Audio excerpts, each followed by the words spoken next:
Hello my dear R K simple classes में आपका welcome. Today you know very well कि English में vocabs का कितना इंपॉर्टेंट होता है। Let us learn. आओ सीखें इंग्लिश वोकैब्स, इंग्लिश के वर्ड्स सीखें, वेरी इंपॉर्टेंट होते हैं। आज मैंने चैप्टर उठाया है आपका, the chapter we have taken one word substitution.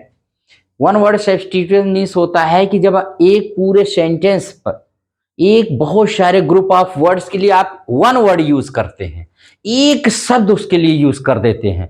कोई इतना बड़ा सेंटेंस बनाए और आप उसके लिए एक वर्ड बना दीजिए, तो उसी को कहते हैं वन वर्ड सब्स्टिट्यूशन। और इसको हम लोग शॉर्ट में बोलते हैं OWS। OWS। इसी स्मार्ट, एक बहुत स्मॉल चैप्टर को मैंने लिया है, बहुत स्मार्ट वे में बताएंगे आपको और अच्छे से यूज करते हुए भी बताएंगे। I will try to do so. First word जो मैंने लिया इसमें ऑलमाइटी। ऑलमाइटी मीन्स होता है सर्वशक्तिशाली। हिंदी में इसको सर्वशक्तिशाली कहते हैं। और भाई सर ऑलमाइटी कौन होता है? गॉड ही होता है। तो ऑलमाइटी इसके लिए आता है one who has infinite power, जिसके पास असीमित शक्ति हो, अनंत शक्ति हो, जिसका कोई अंत ना हो। Infinite power. अगर कोई लिख रहा है कि there is a person who has infinite power, उसको आप कौन सा वर्ड देंगे? तो आप कहिए उसको हम ऑलमाइटी कहेंगे। ठीक है, आपके एग्जाम में तो मोस्टली यही आएगा, one who has infinite power, उसको आप क्या कहेंगे? तो ऑलमाइटी कहेंगे, सर्वशक्तिमान। उसके बाद है एनिवर्सरी। एनिवर्सरी का मतलब होता है yearly return of the date of an event. कोई भी डेट है जो वार्षिक रूप से रिटर्न होती है, उसको हम लोग कहते हैं क्या? एनिवर्सरी।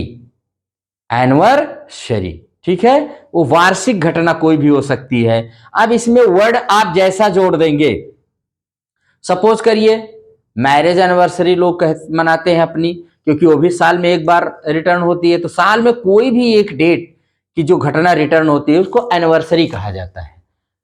अगर बर्थ एनिवर्सरी है किसी महान पुरुष की, आप देखते हैं बर्थ एनिवर्सरी आती है, डेथ एनिवर्सरी आती है, मतलब साल भर में वो घटना एक बार आएगी। तो ईयरली रिटर्न ऑफ डेट, साल में जो एक डेट की रिटर्निंग होती है उसी को इंग्लिश में कहा जाता है एनिवर्सरी। और इसको हम लोग वार्षिकी कहते हैं। क्या कहते हैं? वार्षिकी। ठीक है, एनिवर्सरी ये हो गया। एनोनिमस।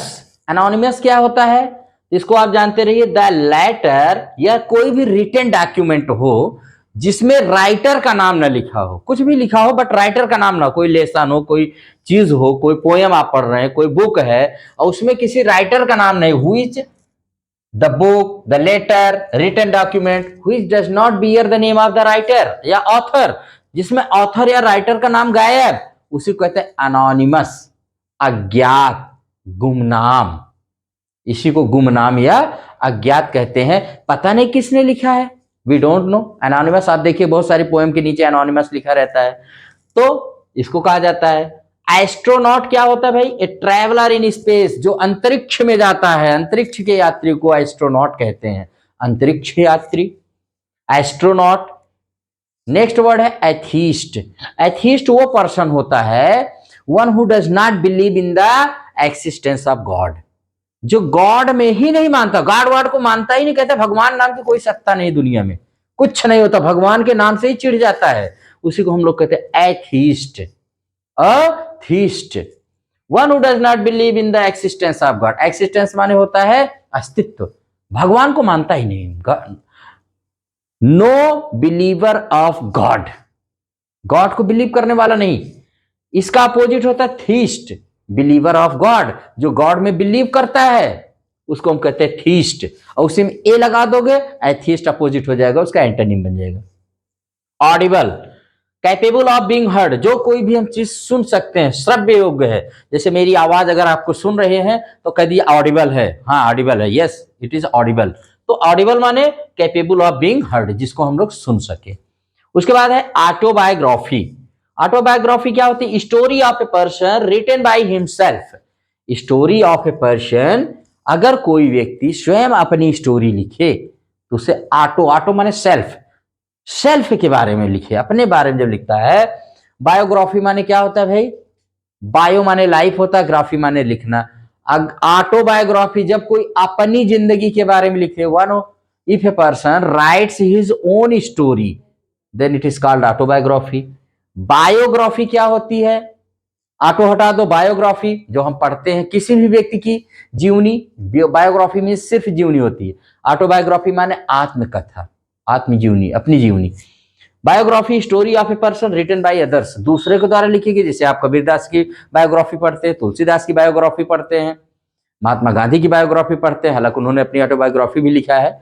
तो कहने का मतलब अगर हम लिखे किसी दूसरे व्यक्ति के जीवन के बारे में, लाइफ के बारे में, तो बायोग्राफी कहलाएगी। लेकिन वो व्यक्ति स्वयं अपने बारे में लिखे, अपनी लाइफ के बारे में लिखे, तो वो ऑटोबायोग्राफी कहलाएगी। Antidote, a medicine which counteracts the poison. Antidote माने होता है जहर नाशक दवा। कोई भी जब जहर हो जाता है, जब एंटीडोट देता है डॉक्टर, तो आपके शरीर में पॉइजन को समाप्त करने के लिए जाएगी, और पॉइजन जो रहेगा आपके शरीर में, यानी जहर को मारने वाली दवा क्या कहलाती है, एंटीडोट। याद रखिएगा, जहर नाशक दवा होती है। Angler, a person who is fond of fishing, जो मछली उछली मारने का बड़ा शौकीन हो, मछुआरा टाइप के होते हैं, एंगलर जो मारते नहीं हो लेकर के अपना। Autocracy, government by only one person, एक व्यक्ति के द्वारा जो गवर्नमेंट होती है, अगर एक व्यक्ति, निरंकुशता जिसको कहा जाता है, एक ही व्यक्ति सारा शासन करे, तो ऑटोक्रेसी कहलाता है। ऑटो माने फिर वही सेल्फ, क्रेसी माने होता है तंत्र, ठीक है। उसके बाद है anarchist, a person who is out to destroy all government law and order, जो व्यक्ति गवर्नमेंट के ऑर्डर या गवर्नमेंट को ही एक तरह से डिस्ट्रॉय कर दे। All government law and order, law and order माने कि जो हमारे आपकी व्यवस्था होती है, कानून की, ऑर्डर की, ये सब को जो डिस्ट्रॉय कर दे, कुछ न माने, अराजकतावादी, अराजकतावादी, उसी को कहते हैं एनार्चिस्ट। अंडरस्टैंड। ये हमारे कुछ आज के शब्द थे। आप इनको अच्छे से बार बार पढ़ लीजिएगा, अगेन एंड अगेन पढ़िएगा, बहुत हेल्पफुल है। एक छोटी सी लिस्ट है वन वर्ड सब्स्टिट्यूशन की, जिसमें ग्रुप ऑफ वर्ड्स के लिए, पूरे होल सेंटेंस के लिए only one word is used, it is called one word, एक शब्द सब्स्टिट्यूशन। सारे शब्द को हटा करके वन वर्ड जब बोला जाता है, इसे वन वर्ड सब्स्टिट्यूशन कहते हैं, and it is very very important. Understand. ये बहुत है, नेक्स्ट टाइम पर फिर इसमें से लाएंगे, और ये बहुत इंपॉर्टेंट है, चाहे आप किसी भी क्लास के स्टूडेंट हों, अगर आप इंग्लिश सीखना चाहते हैं तो it is very very useful for all the students who are preparing for any competitive exam, who are in the academic classes, जिनकी अपनी एकेडमिक क्लासेज हैं, चाहे वो किसी भी क्लास के हों, चाहे इंटर के हों, हाई स्कूल के, फॉर एवरीवन वेरी इंपॉर्टेंट होते हैं। इंटर में तो आता ही है, इंटर क्लास के बच्चों के लिए वन वर्ड सब्स्टिट्यूशन उनके कोर्स में ही है, वोकैब्स उनके कोर्स में ही रहता है, तो वेरी इंपॉर्टेंट होता है। और कॉम्पिटिटिव स्टूडेंट्स जो प्रिपेयर कर रहे हैं, जिनके यहाँ कंपटीशन, जहाँ कॉम्पिटिटिव एग्जाम में इंग्लिश है, तो वहाँ पर भी उनके लिए वेरी वेरी यूजफुल है, वेरी वेरी यूजफुल। तो आप इसको लर्न करिए, अगेन एंड अगेन इसको देखिए। इसकी स्पेलिंग थोड़ा कम विजिबल होगी, बट मैंने जो बोला है आप उसको देख लीजिएगा, you will find it very well and it will be very useful for you all. इसी पर यहाँ पर लेसन को एंड करते हैं, फिर मिलेंगे next time. Till then good bye. If you like my this channel, you can like and subscribe my channel. Thank you very much.